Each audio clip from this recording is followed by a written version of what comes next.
Hello, छिटपुट कहानियां में आज हम सुनेंगे द बर्थडे केक। एक कॉलोनी में बहुत ही पुराना सा घर था। वो घर पीले रंग का था, पीला मतलब येलो, और उसकी छत जो थी उस पे टाइल्स लगी हुई थी। उस घर में एक बुजुर्ग औरत रहती थी। बुजुर्ग औरत मतलब एक ओल्ड आंटी।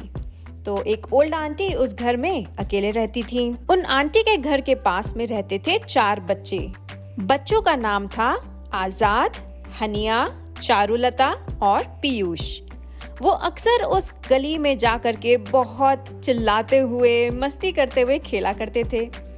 बच्चों के पेरेंट्स उन्हें बोलते थे, इतना शोर मत करो, इतना शोर मत करो। लेकिन बच्चे तो बच्चे हैं ना, इसीलिए बच्चे पूरे समय चिल्लाते रहते थे, मस्ती करते रहते थे। एक दिन चारों बच्चे क्रिकेट खेल रहे थे और उनकी बॉल जाके गिर गई आंटी के घर के अंदर। आंटी को आया गुस्सा। वो निकली बाहर बड़े तमतमाते हुए गुस्से में, और उन्होंने वो बॉल रिटर्न नहीं की बच्चों को। बच्चे बड़ी उम्मीद लगा के गेट के बाहर खड़े रहे, पर आंटी ने तो रिटर्न की ही नहीं बॉल। तो फिर वो चले गए। फिर अगले दिन उन्होंने क्रिकेट खेला और आंटी के घर के अंदर फिर से वो बॉल चली गई। फिर आंटी गुस्से में आई और बिना कुछ बोले, बिना बॉल वापस दिए अंदर चली गई। अब ये सिलसिला जारी रहा काफी दिनों तक। फिर एक शाम बच्चों ने सोचा, हम ऐसे कैसे बॉल को जाने दें, हमें तो हमारी बॉल वापस चाहिए। वो चारों बच्चे गए, आंटी की बाउंड्री वॉल से कूदे और घर के अंदर आ गए। अब क्या हुआ कि आंटी ने आवाज सुनी और वो ओल्ड लेडी वो आई बाहर। उनको देख करके पीयूष के तो होश ही उड़ गए। पीयूष, हनिया, चारुलता, आजाद सब के सब भाग गए, दौड़ लगाई और बाहर चले गए। उस दिन से चारों बच्चों ने आंटी के घर के बाहर खेलना बंद कर दिया। फिर एक दिन बच्चों ने देखा कि एक पोस्टमैन भैया आए हैं अपनी साइकिल पे और आंटी को एक चिट्ठी दे करके गए हैं। हनिया ने ये देखा और वो सोच में पड़ गई कि आखिर आंटी के घर में तो कोई आता जाता है नहीं, उन्हें किसने चिट्ठी भेजी है। तो वो गई पोस्टमैन भैया के पास और उसने बोला, भैया आपने क्या दिया है आंटी को? तो भैया ने बोला, उनका बर्थडे कार्ड आया है इंश्योरेंस कंपनी से। चारू बड़ी हैरान हो गई ये बात सुन के।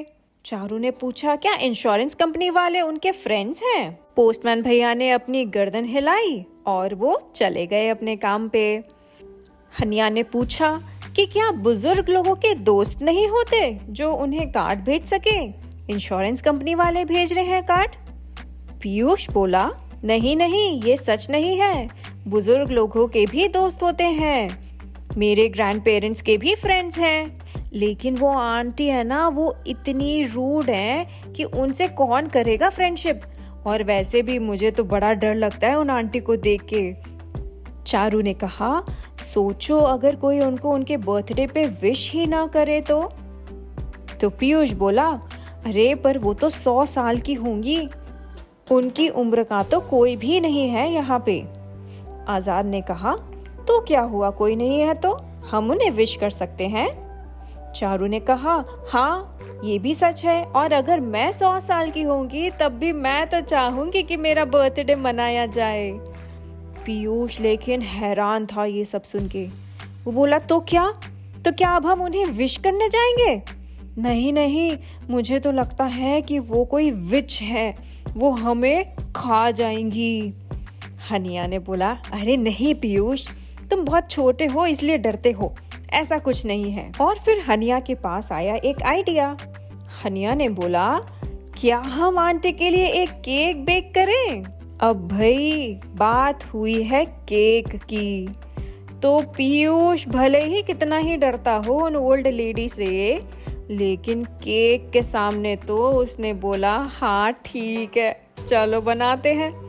तो चारों बच्चों ने पैसे इकट्ठे किए और केक बनाने के लिए जो भी सामान लगता है, जितने भी इंग्रेडिएंट्स होते हैं, वो सब खरीदने दुकान पे चले गए। खरीद के लेके आए और फिर पीयूष ने बोला, क्या हम केक एक क्रिकेट बॉल के शेप में बनाएं ताकि आंटी को हिंट मिल जाएगी कि हमारी क्रिकेट बॉल उनके पास है। चारू ने कहा, नहीं बुद्धू, ये सब हमें करने की कोई जरूरत नहीं है। सब बच्चे अब थे बहुत एक्साइटेड। आप भी एक्साइटेड होते हो ना जब केक बनाने का मौका मिलता है। सारे बच्चे गए चारू के घर पे केक बनाने के लिए। पता है चारू का ही घर क्यों सिलेक्ट किया उन्होंने? क्योंकि चारू की मम्मा बिल्कुल भी डांट नहीं लगाती हैं बच्चों को अगर वो किचन में काम करते हुए किचन को गंदा कर देते हैं। तो बस फिर क्या था, सारे बच्चों ने मिल करके वो केक बनाना शुरू किया और फाइनली जब केक बन गया तब पीयूष को आई लालच। पीयूष ने बोला, क्या मैं थोड़ा सा केक खा लूं? चारू ने बोला, नहीं, बिल्कुल भी नहीं, सोचना भी मत इस बारे में। पीयूष ने कहा, अच्छा ठीक है, लेकिन क्या मैं आइसिंग टेस्ट कर सकता हूँ? फिर हनिया ने बोला, नहीं, बिल्कुल भी नहीं, आइसिंग को हाथ भी नहीं लगाना। अगर आइसिंग के बाद में बाउल में थोड़ी सी बच जाए तो तुम उसे ले लेना। अब भाई केक के ऊपर आइसिंग भी लगा दी और केक हो गया एकदम तैयार। अब पता है क्या, आजाद को भी लालच आ गई। आजाद ने बोला, क्या हमें ये आंटी को देना जरूरी है? क्या ये केक हम खुद नहीं खा सकते? हनिया ने याद दिलाया, नहीं, बिल्कुल भी नहीं, ये केक हमने आंटी के बर्थडे के लिए बनाया है ना। और देखो, हमें तो आ गया है केक बनाना, तो अब हम अपने लिए कभी भी केक बना सकते हैं।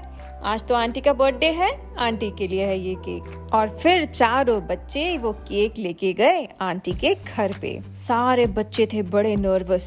सबको ये लग रहा था कि यार आंटी कहीं केक फेंक न दे, उन्हें पसंद तो आएगा ना, या वो हमें अंदर घुसने तो देंगी।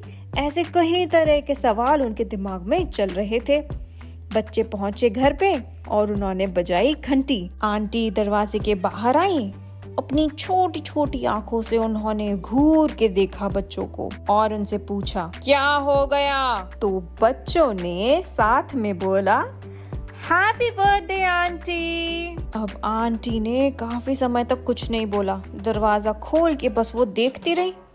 ये क्या, मैं तो इन बच्चों की क्रिकेट बॉल अपने पास रखी हुई थी, मुझे लगा क्रिकेट बॉल मांगने आए हैं, पर ये तो मेरा बर्थडे सेलिब्रेट करने के लिए आए हैं, मेरे लिए केक लेके आए हैं। फिर आंटी ने उन्हें बुलाया अंदर। आंटी ने बोला, आओ आओ बैठो। सारे बच्चे थोड़ा डरे हुए तो थे, इसीलिए चुपचाप से जाकर के सोफे के कोने पे बैठ गए। आंटी ने कहा, मैं चाकू लेके आती हूँ। आंटी ने जैसे ही चाकू का नाम लिया, मानो पीयूष के तो चेहरे की हवाइयां उड़ गईं। वह एकदम डर गया। बोला, चाकू? चाकू क्यों? क्या वो हमारी गर्दन काट देंगी? चारू ने कहा, नहीं, केक काटेंगी, केक काटने के लिए लेने जा रही हैं वो चाकू। ये बात सुन के पीयूष की जान में जान आई। आंटी जब अंदर गई तो बच्चों ने बाहर रखी हुई फोटो फ्रेम्स देखी। उन फोटो फ्रेम्स में आंटी के जवानी के समय के फोटोज थे, मतलब जब वो यंग थी ना, तब के फोटोज थे। फिर आंटी आई बाहर चाकू और प्लेट्स लेके। आंटी ने केक काटा और सारे बच्चों को केक दे दिया। बच्चों ने केक खाया और उन्होंने बोला, आंटी आप भी लीजिए ना। फिर आंटी ने भी एक पीस केक का लिया और खाया। उसके बाद सारे बच्चे जाने लगे। जाते वक्त आंटी ने कहा, रुको, अपनी सारी बॉलें लेते हुए जाओ। सारे बच्चे तो बहुत खुश हो गए। उन्होंने बॉलें उठाई और घर चले गए। कुछ दिन बाद जब वो क्रिकेट खेल रहे थे आंटी के घर के बाहर, तब फिर से वो बॉल चली गई आंटी के घर के अंदर। आंटी ने गुस्से में दरवाजा खोला। क्या आप गैस कर सकते हो आंटी बॉल रिटर्न करेंगी या नहीं इस बार? बच्चों को देख के उनका मूड एकदम बदल गया। उन्होंने स्माइल किया, बॉल उठाई और बच्चों को वापस दे दी। ये कहानी आपको कैसी लगी? आपने इस कहानी से क्या सीखा? ये आप मुझे जरूर बताइएगा। मेरा ईमेल आईडी, ट्विटर हैंडल और इंस्टाग्राम हैंडल इस पेज पर दिख रहा है आपको। ये कहानी लिखी है अंदलीब वाजिद ने, इसे इलस्ट्रेट किया है कबीनी आमिन ने, और ये पब्लिश हुई है प्रथम बुक्स के द्वारा। चटपट कहानियाँ सुनने के लिए धन्यवाद। हम फिर मिलेंगे। Bye bye.